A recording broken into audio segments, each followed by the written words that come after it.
हाय, good evening.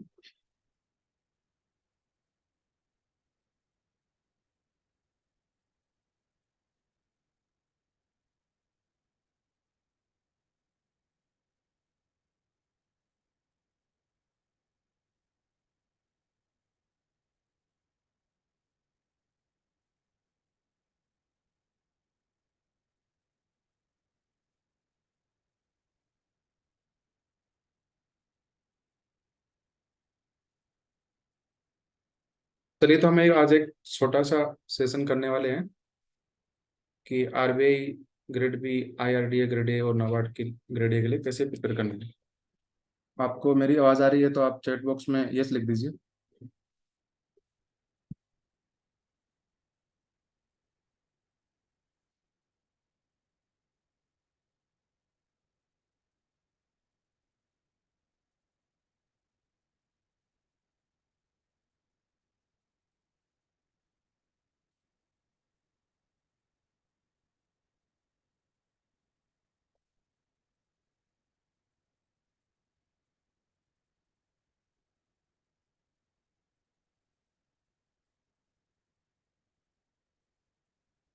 चलिए, ठीक है। तो अभी जो ये आज का हम सेशन है, एक छोटा सेशन रखने वाले हैं। आपको पता होगा कि आरबीआई ग्रेड बी 2023 का जो नोटिफिकेशन है वो आने वाला है। मतलब उसका मतलब एम्प्लॉयमेंट जो न्यूज़पेपर है उसमें तो आ गया है। ये आप देख सकते हैं, मैं आपको दिखाता हूँ।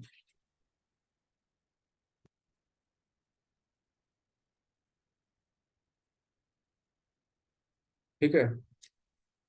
तो हम आज बेसिक चीज़ें डिस्कस करेंगे कि ये जो रेगुलेटरी बॉडीज हैं, जैसे आरबीआई है, सेबी है, आईआरडीआई है और नाबार्ड है, इनका प्रिपरेशन मतलब अपने को इनको कैसे अप्रोच करना चाहिए। ठीक है।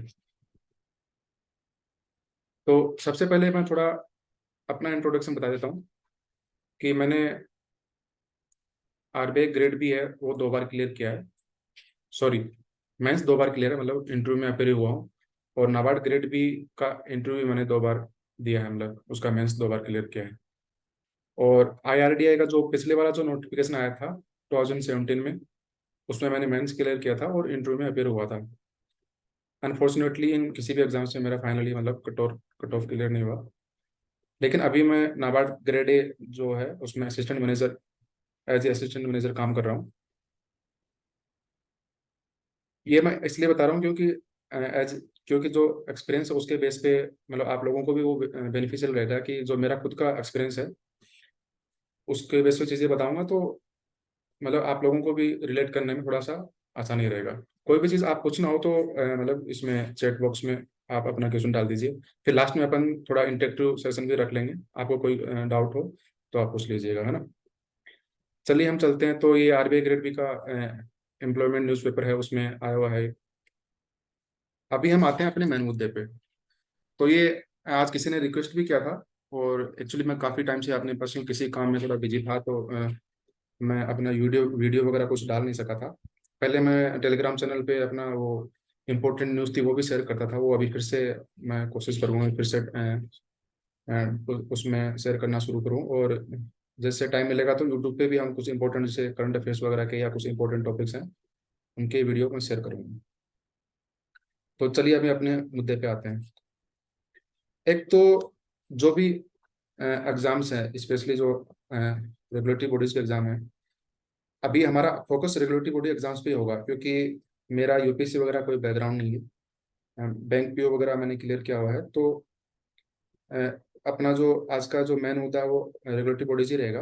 और इसमें भी अपन आरबीआई का लेके चलेंगे क्योंकि आरबीआई पे मतलब मेन अपना फोकस रहेगा। और फिर तो जो मोस्टली जो एग्जाम्स हैं वो लगभग सेम ही रहते हैं। नाबार्ड है, आईआरडी है, मतलब उनका ज़्यादा कुछ डिफरेंस नहीं है। उनके इवन सिलेबस जैसे इंश्योरेंस में थोड़ा इंश्योरेंस डाल देंगे, सेबी में थोड़ा वो उसका कॉस्टिंग अकाउंटिंग और वो चीज़ें थोड़ा ज़्यादा रहता है। और नाबार्ड में एग्रीकल्चर रूरल डेवलपमेंट है। बट बेसिकली उनका जो बेस है, मतलब इवन जो प्रीलिम्स और मेंस का जो एग्जाम्स का फॉर्मेट है लगभग वो भी सेम सा ही है। इवन आईआरडी है, उसने भी अपना जो मेंस है उसमें डिस्क्रिप्टिव और हाफ ऑब्जेक्टिव ऐसे रखा है। तो मेरा जो मैं आरबीआई ग्रेड बी को लेके चलूंगा, उसके बेस पे आप अपना जिस भी एग्जाम का प्रिपेयर कर रहे हैं उसको आप रिलेट कर सकते हैं। ठीक है। तो एक तो कुछ लोग ऐसा बोलते हैं कि आरबीआई ग्रेड बी का प्रिपरेशन आपको करना है तो आपका इकोनॉमिक्स फाइनेंस बैकग्राउंड होना चाहिए। पर ऐसा कुछ भी नहीं है, क्योंकि मेरा इकोनॉमिक्स और फाइनेंस का बैकग्राउंड नहीं है। मैं बीटेक स्टूडेंट था, मतलब मैंने इंजीनियरिंग किया हुआ है। तो ये आप अपने दिमाग से निकाल दीजिए कि इसके लिए आपको कुछ, अगर आप इकोनॉमिक्स और फाइनेंस बैकग्राउंड से हैं तो ही आपका क्लियर होगा। अगर आप इन बैकग्राउंड से हैं तो बहुत अच्छी बात है कि आपकी ऑलरेडी बेसिक कॉन्सेप्ट है। अगर नहीं है तो भी आप इसका प्रिपेयर कर सकते हैं। सेकंड की, अगर जैसे कि आपको पता होगा आरबीआई और नाबार्ड इन जैसे ऑर्गेनाइजेशन में काफ़ी टॉप इंस्टीट्यूशन है, जैसे कि आईआईएम, आईआईटीज हैं, एनआईटीज हैं, उनके कैंडिडेट होते हैं और उनका क्लियर होता है। तो ऐसा नहीं है कि इन्हीं, अगर आप इन कॉलेज से पास आउट हो तो ही आपका एग्जाम क्लियर होगा, ऐसा नहीं है। बहुत सारे लोग, इवन मैं भी इन कॉलेज, किसी भी कॉलेज से मतलब मेरा भी कॉलेज कोई इन टॉप कॉलेज में नहीं था, पर मैंने बहुत सारे ऐसे लोग देखे हैं जो कि मतलब मीडियम कॉलेज में पढ़े हुए, इवन आईआईटी आईएम के बंदे भी आपको वहाँ पे मिल जाएंगे, है ना।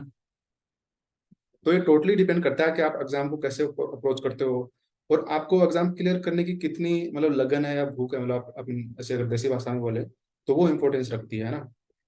थर्ड चीज है कि कोई लड़का बोलता है कि सर मैं गांव से हूँ, मेरा मतलब इंग्लिश इतना स्ट्रांग नहीं है, और मेरा लोकल लैंग्वेज हिंदी है या फिर कोई क्षेत्रीय भाषा है।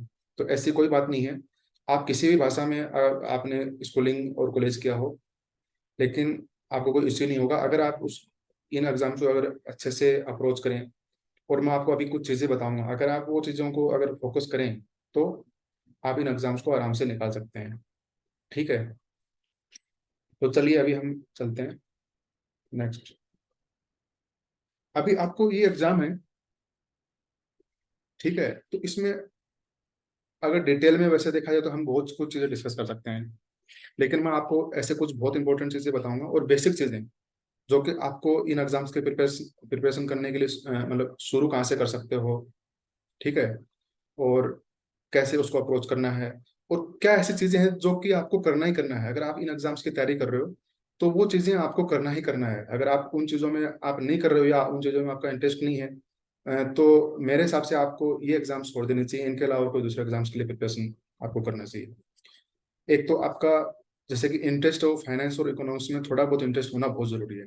ठीक है, तो आप सपोज अभी आरबीआई ग्रेड बी आने वाला है, या आईआरडीआई ग्रेड ए की आप प्रिपरेशन कर रहे हैं, या NABARD grade A grade B अभी आएगा फ्यूचर में, ठीक है, या सीबी ग्रेड ए आएगा।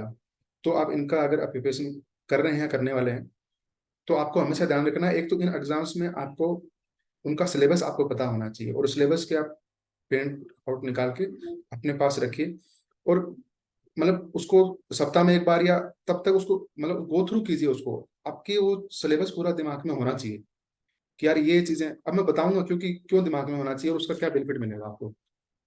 ठीक है, तो आप उसका सिलेबस है वो आपको दिमाग में रहना चाहिए। जैसे आरबीआई ग्रेड बी की अपन बात करें तो उसमें इकोनॉमिक्स और फाइनेंस है ना, क्योंकि इंग्लिश में तो बेसिक जो ऐसे है वैसी है ना, और कॉम्प्रिहेंशन है, वो चीजें आती हैं, तो उसमें तो कुछ ऐसा खास नहीं है। पर जैसे इकोनॉमिक्स है, उसमें क्या टॉपिक ऐसे ह्यूमन डेवलपमेंट है, एम्प्लॉयमेंट है, मतलब बहुत सारी चीजें हैं। फिर फाइनेंस है, उसमें रेगुलेटरी बॉडीज टॉपिक है, और कुछ इसमें मनी मार्केट उससे रिलेटेड, मतलब जो भी सिलेबस है तो आपको पता होना चाहिए, है ना। अब मैं आपको क्यों बता रहा हूँ कि आपको सिलेबस अच्छे से पता होना चाहिए, क्योंकि सेकंड जो मोस्ट इंपॉर्टेंट चीज है इन एग्जाम्स को क्लियर करने के लिए। और देखो एक चीज और मैं आपको क्लियर कर देता हूँ। मैं आपको जो जो चीजें बता रहा हूँ वो मेरे पर्सपेक्टिव से बता रहा हूँ कि मैंने कैसे तैयारी किया था, क्योंकि हो सकता है कुछ लोगों का अलग पर्सपेक्टिव रहा हो और उन्होंने भी एग्जाम क्लियर हो। ऐसी कोई बात नहीं है कि मेरा ही मतलब मैं बता रहा हूँ वही सही है, पर मैं उस तरीके से बता रहा हूँ जो ऐसे मैंने तैयारी करी थी एज ए नॉन फाइनेंस और नॉन इकोनॉमिक्स स्टूडेंट। और मतलब इतना मतलब मैंने कोई इतने अच्छा, मेरे कभी ऐसा ऐसे कोई टॉपर नहीं रहा हूँ। एक एज ए मीडियम स्टूडेंट को कैसे अप्रोच करना चाहिए उस हिसाब से मैं आपको बता रहा हूँ, है ना। तो इन एग्जाम्स को, रेगुलेटरी बॉडी की जो एग्जाम्स हैं उनके लिए सेकंड पॉइंट है वो सबसे इंपॉर्टेंट है कि आपको कोई भी फाइनेंशियल न्यूज़पेपर्स पढ़ने हैं। अगर आप सारे न्यूज़पेपर्स नहीं पढ़ सकते तो एटलीस्ट एक या दो न्यूज़पेपर जरूर पढ़िए। मैंने जो मेरे फेवरेट न्यूज़पेपर के हिसाब से मैंने इनको मतलब इनको क्रम वाइज लिखा है। मतलब मेरा फेवरेट है बी बिजनेस लाइन है, फिर बिजनेस स्टैंडर्ड है, फिर फाइनेंशियल एक्सप्रेस है, फिर इकोनॉमिक्स टाइम्स है। आप इनमें से कोई भी पढ़ सकते हो, ऐसी कोई बात नहीं है कि मिंट ही अच्छा है या फिर ईटी अच्छा नहीं है। आप कोई भी पढ़ सकते हो अगर आपको इसका फिजिकल पेपर मंगवा सकते हैं तो वो मंगवाइए, या फिर आपका इसका ई कॉपी है उस वो एक्सेस कर सकते हैं या खरीद लीजिए, क्योंकि ये बहुत ज़्यादा इंपॉर्टेंट है। मैं इसलिए बता रहा हूँ क्योंकि आप इन एग्जाम्स में या तो कोई भी आप में से कोई प्रिपेयर हो चुका है या जो हो चुका है तो उसको पता होगा कि ये इंपॉर्टेंट, कई बार आपको इनसे डायरेक्ट क्वेश्चन, इवन ऑब्जेक्टिव इनकी हेडलाइन से भी आपको क्वेश्चन मिल जाते हैं, क्योंकि ये फाइनेंशियल न्यूज़पेपर जो गवर्नमेंट की जो भी पॉलिसी है, इवन पीआईबी को भी कवर करते हैं, गवर्नमेंट स्कीम्स को भी कवर करते हैं, ठीक है। तो वो चीज़ें कवर करते हैं। तो आप ये न्यूज़पेपर में ऐसा है कि आप न्यूज़पेपर पढ़ लेंगे तो आपको बहुत सारे सोर्सेज को कवर करने की जरूरत नहीं पड़ेगी। अब फिर एक चीज आती है कि आप कि सर हमने तो किसी कोचिंग इंस्टीट्यूट का कोर्स लिया हुआ है तो वो भी फाइनेंशियल न्यूज़पेपर जो न्यूज हैं और जो करंट अफेयर्स हैं वो तो वो भी कवर करवा देते हैं। देखिए, मैं आपको एक बात बताता हूँ, खुद का करना और कोचिंग इंस्टीट्यूट्स के करने में फर्क है। तो ऐसा फर्क है कि सपोज आप एक घर का खाना खा रहे हो, एक रेस्टोरेंट का खाना खा रहे हो ना, तो रेस्टोरेंट में आपको खाना पका पकाया मिल जाएगा, अच्छा भी लगेगा, लेकिन घर का खाना वो आपके लिए अच्छा भी रहेगा और उसमें आपको पता है कि आपने क्या खाया है और कैसे। मतलब मैं आपको एक रिलेट करने के लिए चीज बता रहा हूँ, आप खुद पढ़ोगे और आपने सिलेबस आपके दिमाग में है तो आप उस न्यूज़पेपर में वो सारी चीजें पढ़ोगे जो न्यूज आपके सिलेबस से रिलेटेड है ना। तो आपको ऐसा नहीं कि हर न्यूज पढ़नी है, क्योंकि फाइनेंशियल न्यूज़पेपर में ये चीजें भी बहुत सारी आती हैं कि म्यूचुअल फंड, कौन सा म्यूचुअल फंड बेटर है, आज मार्केट कैसा, मतलब मार्केट का बिहेव क्या है, मार्केट ऊपर जा रहा है तो क्यों जा रहा है, उसमें क्या है, मतलब ऐसा वोलेटाइल चीजें आपको नहीं पढ़नी है। आपको क्या पढ़नी है न्यूज़पेपर में? अब सपोज आप कोई भी इकोनॉमिक या फाइनेंस की कोई टर्म पढ़ रहे हैं ना, सपोज डीमेट अकाउंट है तो वो चीज उसमें आ जाती है, या फिर आरबीआई का कोई रेपो रेट और इससे रिलेटेड कोई न्यूज होती है, ठीक है। तो फाइनेंशियल न्यूज़पेपर में जो इनकी न्यूज आती है ना, तो वो रेपो रेट से रिलेटेड सपोज कोई न्यूज है ना, तो वो उसमें आपको उस न्यूज में रेपो रेट के बारे में भी बताएगा कि रेपो रेट क्या होती है।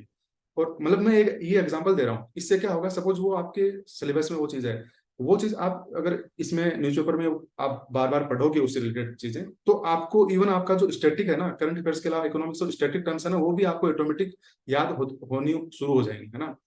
इसके लिए आपको बेसिक तो थोड़ा बहुत स्टैटिक कहीं से आपको कवर करना पड़ेगा। सपोज आप मोरनाल के पुराने पुराने यूट्यूब पे वीडियो हैं उनसे कवर कर सकते हो, या फिर आपने किसी कोचिंग को ज्वाइन कर रखा है उससे कर सकते हो। लेकिन एज ए नॉन इकोनॉमिक और फाइनेंस के स्टूडेंट के कारण आपको वो चीजें याद करने में थोड़ी दिक्कत आएगी। तो वो इजी, इसलिए वो इन न्यूज़पेपर ही हैं, ये न्यूज़पेपर्स आपको वो चीज आसान कर देंगे अगर आप कंटिन्यूली पढ़ोगे तो। ठीक है, आप शायद मेरी बात को रिलेट कर पा रहे होंगे, अंडरस्टैंड कर पा रहे होंगे मैं ये चीज क्यों बोल रहा हूँ, है ना। इसलिए फाइनेंशियल और इकोनॉमिक न्यूज़पेपर बहुत पढ़ना बहुत जरूरी है अगर आप आरबीआई नाबार्ड इन एग्जाम्स की तैयारी कर रहे हैं तो, है ना। ठीक है, अभी अपन आते हैं थर्ड चीज। थर्ड चीज है कि बजट, इकोनॉमिक सर्वे और पीआईबी। देखिए, आप आरबीआई और नाबार्ड की तैयारी कर रहे हैं तो ये तीन चीजें अगर आपको कोई पूछे कि तीन ऐसे क्या टॉपिक हैं जो कि इन एग्जाम्स के लिए मोस्ट इंपॉर्टेंट है, तो बजट, इकोनॉमिक सर्वे और पीआईबी बहुत ज्यादा इंपॉर्टेंट है। अब बजट और इकोनॉमिक सर्वे तो साल में एक बार आ गया है ना, तो आप उसका ऑफिशियल डॉक्यूमेंट से पढ़िए और उसकी एक समरी आती है, आप पीआईबी पे गूगल पे सर्च करेंगे ना, तो आपको कुछ पेजेस की इनकी समरी होती है, तो वो पढ़िए। और वो तो आपको उतना, वो समरी है वो तो आपको अच्छे से याद होना ही चाहिए, उसको बार बार रिवाइज कीजिए। और आप इकोनॉमिक सर्वे अंडरस्टैंड अगर सपोज आप चाहते हैं, जैसे आरबीआई के लिए वो जरूरी है, क्योंकि आरबीआई में कई बार इकोनॉमिक्स जो सर्वे है ना, आजकल तो डिस्क्रिप्टिव भी आता है ना फेज टू में, तो डिस्क्रिप्टिव में कई बार वो इकोनॉमिक सर्वे की ही चीजों को क्वेश्चन बना के आपसे पूछ लेते हैं। तो इसके लिए जैसे कि मैंने क्या किया था, एक विजन आईएएस करके एक कोचिंग इंस्टीट्यूट है, वो यूट्यूब पे इसके फ्री वीडियोस डालते हैं, मतलब अभी भी डालते होंगे शायद। और भी कुछ मतलब कुछ कोचिंग्स हैं जो इकोनॉमिक सर्वे के पूरा एक्सप्लेन करते हैं उसके, मतलब अभी आजकल तो हाँ अपन उस पे भी आएंगे। ईएसआई जो आईआरडीए के लिए है उसके लिए भी, और जो आईआरडी के लिए जो ईएसआई है उसमें उसके लिए भी ये इंपॉर्टेंट है। तो मैं आप एक क्वेश्चन लास्ट लास्ट में कवर कर लूंगा, एक बार अपन जनरली थोड़ा सा देख लेते हैं ना, उसमें भी जनरल में भी आपका ये चीज कवर हो जाएगा।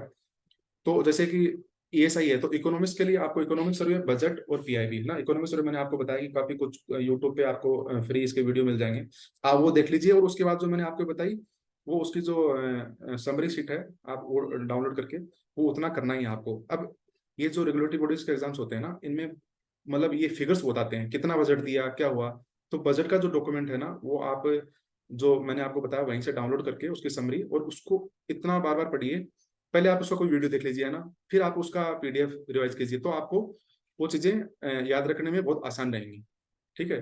और पीआईबी है, पीआईबी आप जरूर कवर कवर कीजिए, है ना। अगर खुद पीआईबी की साइट पे जाके कवर कर सकें तो ठीक है। अब सपोज आप किसी जॉब में हैं, आपके पास टाइम नहीं है, तो आप कोचिंग के जो वीडियो हैं उनसे भी पीआईबी कवर कर सकते हैं। अन्यथा आपको यूट्यूब पे और कुछ जगह पीआईबी की समरी शीट्स वगैरह ऐसी काफ़ी चीज़ें हैं, वो आपको थोड़ा अपना तरफ से प्रयास करना पड़ेगा, आपको मिल जाएगा, है ना। तो ये 3 टॉपिक बहुत इंपॉर्टेंट है और मैंने बता भी दिया कि कैसे कवर करना है। यूट्यूब पे फ्री में या फिर आपने कोई कोचिंग जो ऑनलाइन कोचिंग जो कर रखी है, तो आप उसकी वीडियो देख लीजिए और फिर इनकी पीडीएफ से आप उसको रिवाइज कर लीजिए, तो आपको वो चीज़ याद रखने में बहुत आसान हो जाएगी, ठीक है। और इनको बार बार पढ़िए, ये इनसे पक्के क्वेश्चन फंसते हैं, बहुत सारे क्वेश्चन आते हैं और आपको जब रियल आप एग्जाम में बैठोगे तो आपको पता चलेगा कितने इंपॉर्टेंट है। अब फिर है कि देखिए, अब कुछ लोग होते हैं कि सर मेरे को ज़्यादा पता नहीं है, मैं कैसे तैयारी करूँ, और मतलब मैं मेरे को क्या पता सर कैसे क्वेश्चन आते हैं, और मतलब कैसे क्वेश्चन आते हैं, उनका लेवल क्या होता है क्वेश्चंस का किसी भी एग्जाम्स में, है ना। और सर मेरा कोई गाइडेंस देने वाला भी नहीं है और मेरे को ज़्यादा नॉलेज नहीं है, तो मैं क्या करूँ, है ना। तो इसके लिए आपको क्या करना है, मॉक टेस्ट देने हैं। मॉक टेस्ट आप बहुत ज्यादा बेनिफिशियल होते हैं, मैं ऐसा नहीं बोल रहा हूँ, मैंने जैसा अप्रोच किया था उस टाइप से बता रहा हूँ। कुछ लोग बोलते हैं कि उन्होंने बहुत कम मॉक टेस्ट लिखे थे फिर भी उनका सिलेक्शन होता है, लेकिन मैं जैसे बोल रहा हूँ मेरे लिए मॉक टेस्ट बहुत ज्यादा इंपॉर्टेंट है। इवन जितना फेज 1 के लिए है उतना ही फेज 2 के लिए भी है। देखिए, मॉक टेस्ट से आपको एक तो ये पता चलता है कि एग्जाम्स का लेवल क्या होता है, कैसे क्वेश्चन आते हैं। और वो मॉक टेस्ट अगर आप ईमानदारी से, जैसे एग्जाम में, रियल एग्जाम में आप जैसे मॉक टेस्ट लिखते हैं, अगर 2 घंटे का एग्जाम है, तो आप मॉक टेस्ट भी उस तरीके से ही घर पे उसी टाइप से इन्वायरमेंट बना के बैठिए कि आप रियल एग्जाम में बैठे हैं।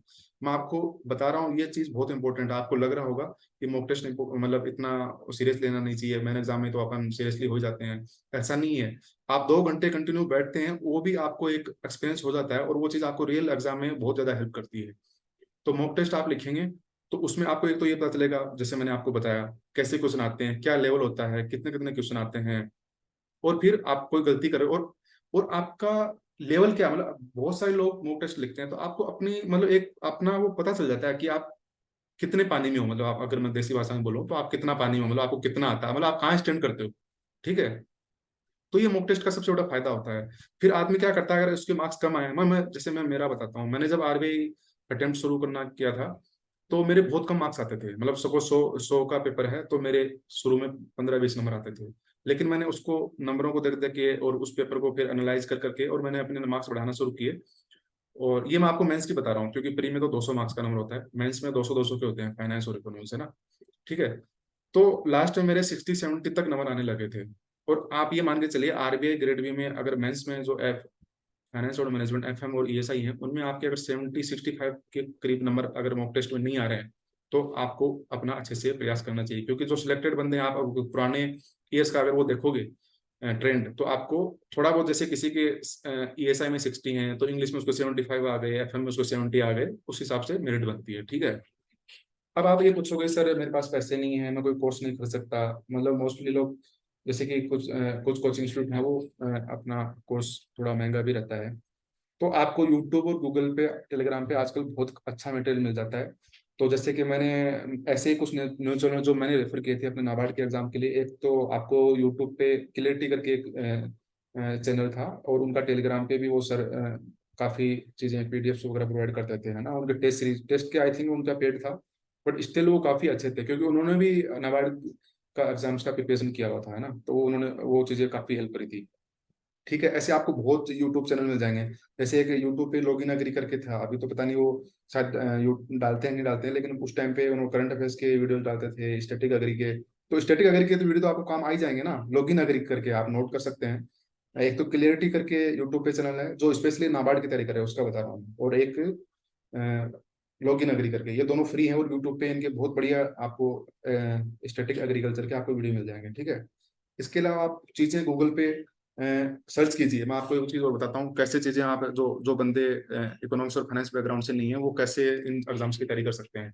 बहुत सारे टर्म्स होते हैं जो अपने को याद नहीं रहते, कभी कभी अचानक से वो चीज़ याद दिमाग में आ गई तो उसको एकदम से गूगल पे सर्च कर लो, और है ना, आप नोट्स बनाओ। नोट्स अगर फिजिकल नहीं तो मैं आपको सजेस्ट करूंगा आप ऑनलाइन नोट्स बनाओ, सपोज वर्ड में बना लिया आपने, या फिर नोट वगैरह आजकल तो काफ़ी फैसिलिटीज आ गई हैं ऑनलाइन, है ना।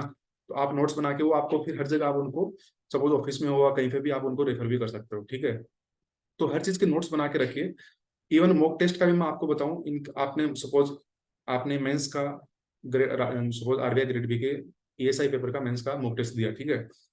100 मार्क्स का मॉक टेस्ट है, आपके 40 मार्क्स आए, है ना, तो मतलब आपके काफी क्वेश्चन गलत भी हुए होंगे। अब वो गलत क्वेश्चन है उनको भी आप देखो कि उसका रियल में सही आंसर क्या था। मैं आपको बताऊं, अगर आपका बैकग्राउंड फाइनेंस और वो नहीं है तो आप इस चीज़ से बहुत अच्छे से आपको बेनिफिट करेगा।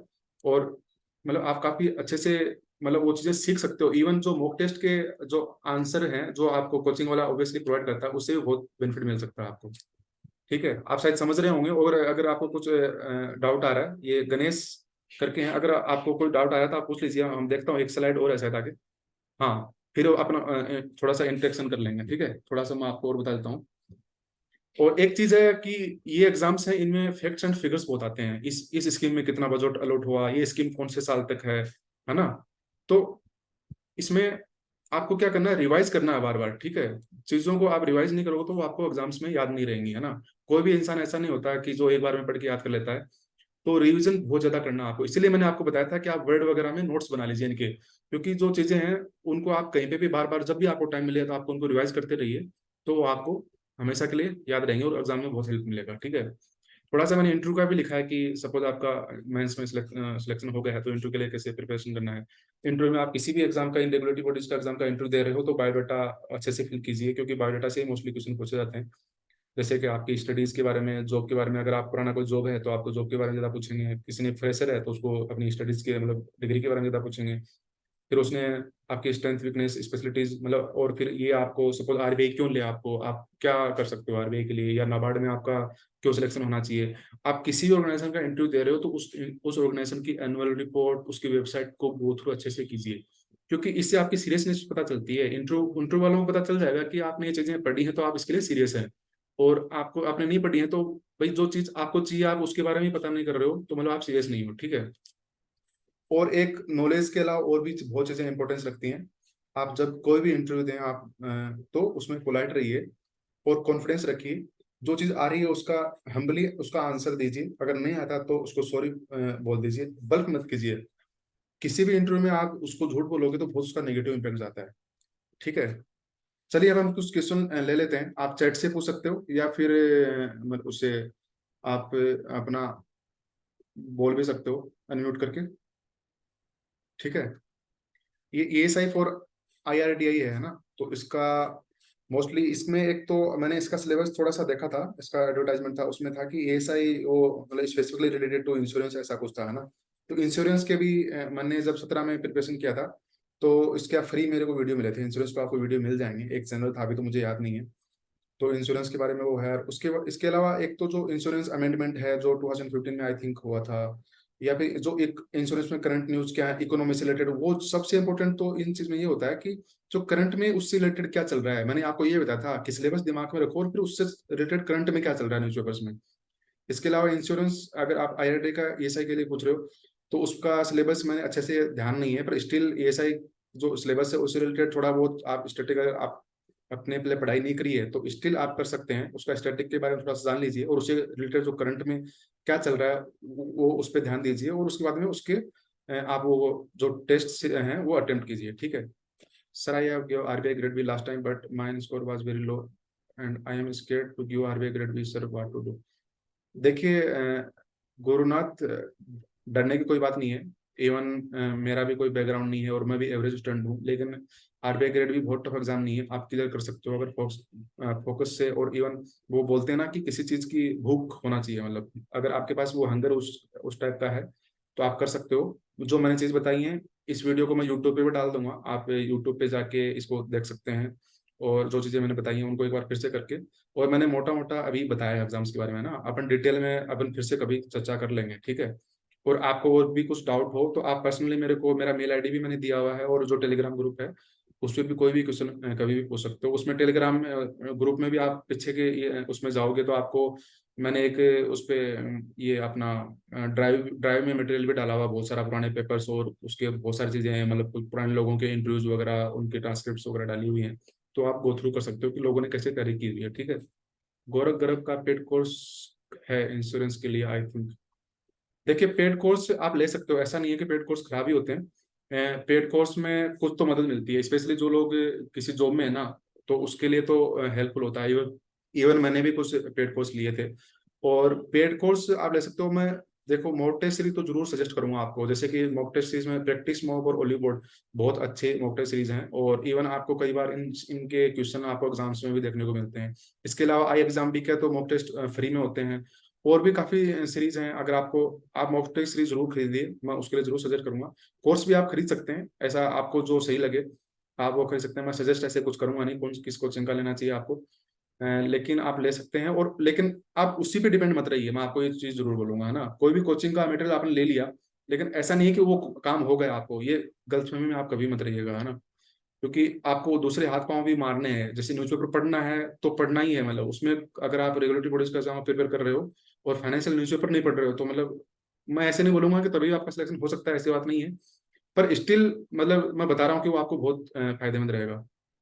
आई join late sir, can you send YouTube link of this. हाँ, मैं आप में उसमें अपना जो यूट्यूब चैनल है उसमें और टेलीग्राम ग्रुप पे भी इसका लिंक पेस्ट कर दूंगा, है ना गुरुनाथ। और किसी को कुछ पूछना है, और अपन फिर से कभी इसका वो ले लेंगे। और अभी मैं सोच रहा हूँ कि कुछ और वीडियो भी डालूंगा इससे रिलेटेड। और जो न्यूज़पेपर की कटिंग्स वगैरह में कई बार इंपॉर्टेंट जो एग्जाम्स में क्वेश्चन डिस्क्रिप्टिव में एमसीक्यू में आ सकते हैं, वो भी मतलब मैं उसमें टेलीग्राम चैनल पर डालता हूँ। तो आप चैनल टेलीग्राम चैनल है उस पर जुड़े रहिए, और भी अपने फ्रेंड्स या जो लोगों के साथ ज़्यादा से ज़्यादा शेयर कीजिए, क्योंकि ये फ्री है, इसमें कोई सर्विस मतलब पेड सर्विस कोई भी नहीं है अपनी, है ना। तो ज़्यादा से ज़्यादा लोग बेनिफिट होंगे, ज़्यादा से ज़्यादा। इवन जो कुछ लोग हैं जिनको गाइडेंस नहीं मिलता है, तो वो वंचित रहते हैं इन चीज़ों से कि अप्रोच कैसा करना चाहिए एग्जाम्स को। सर नाबार्ड एनुअल रिपोर्ट सिर्फ इंटरव्यू के लिए ही इंपॉर्टेंट है, ऐसा नहीं है। वैसे तो नाबार्ड एनुअल रिपोर्ट इंटरव्यू के लिए तो बहुत ज्यादा इंपॉर्टेंट है, पर स्टिल आप अगर आपका इंटरेस्ट है तो आप पढ़ सकते हो मेंस के लिए भी। मेंस के लिए और फेज वन के लिए इतना इंपॉर्टेंट नहीं है, मैं ये बोलूंगा। नाबार्ड एनुअल रिपोर्ट वो आप इंटरव्यू के लिए ज्यादा प्रेफर कीजिए। मेंस के लिए आप उसका एक कुरुक्षेत्र मैगजीन आता है, जो जैसे योजना आपने सुनी होगी, यूपीएससी के लोग प्रेफर करते हैं, यूपीएससी वाले तो कुरुक्षेत्र भी पढ़ते हैं, पर नाबार्ड के लिए कुरुक्षेत्र मैगजीन बहुत ज्यादा इंपॉर्टेंट है, क्योंकि उसमें गवर्नमेंट की जो एग्रीकल्चर रूरल डेवलपमेंट की जो स्कीम्स होती हैं वो काफी कवर करती है कुरुक्षेत्र मैगजीन। तो आप उस पर ज्यादा फोकस कीजिए, एग्रीकल्चर एंड रूरल डेवलपमेंट की करंट अफेयर्स पे ज्यादा फोकस कीजिए, है ना। और बाकी तो आरबीआई ग्रेड भी का ईएसआई और नाबार्ड का ईएसआई में ज्यादा डिफरेंस नहीं होता है। उसमें थोड़ा एग्रीकल्चर एंड रूरल डेवलपमेंट की स्कीम्स और उसके बजट वगैरह के जो क्वेश्चन है वो ज्यादा इसमें आते हैं, है ना। ठीक है। और कुछ पूछना हो तो आप चैट बॉक्स में मैसेज कर सकते हैं।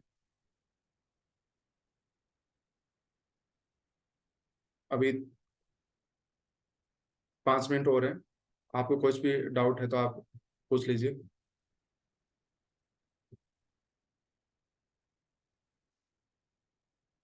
किसी का, एक सेकंड, आप अपना हैंड भी रेज कर सकते हैं अगर किसी को वर्बली मतलब माइक से कुछ पूछना है तो।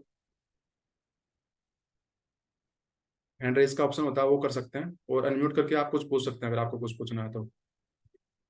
टेलीग्राम चैनल का लिंक मैं दे दूंगा आपको, यूट्यूब पे डलेगा, वहां पे भी मैं डाल दूंगा। और अ, ठीक है, अगली पार्ट के बारे में थोड़ा बताइए।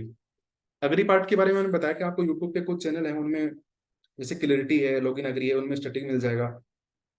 और इसके अलावा जो क्या बोलते हैं करंट अफेयर्स हैं वो आप रेफर कीजिए। फिर कुरुक्षेत्र मैगजीन है, वो काफी अच्छी है। और इसके अलावा मतलब मैं आपको एक दो चीज ऐसी बताऊं कि वो बहुत ज्यादा इंपॉर्टेंट है, वो तो यही है, बजट है, इकोनॉमिक सर्वे है। उसमें आप नाबार्ड की प्रिपरेशन कर रहे हैं तो उसमें अगर एग्रीकल्चर का अलग से चैप्टर होता है इकोनॉमिक सर्वे में, तो वो बहुत बहुत अच्छे से कीजिए, वो आपको यूट्यूब पे भी मिल जाएगा। और मतलब और बजट है उसमें भी, जो एग्रीकल्चर की स्कीम्स है ना उनका कितना बजट हुआ उस पर ज्यादा फोकस कीजिए आप। ठीक है, चलिए तो ठीक है, थैंक यू सो मच जुड़ने के लिए। अभी हम इसको स्टॉप करते हैं और फिर से कभी सेशन कर लेंगे। Thank you so much to everyone.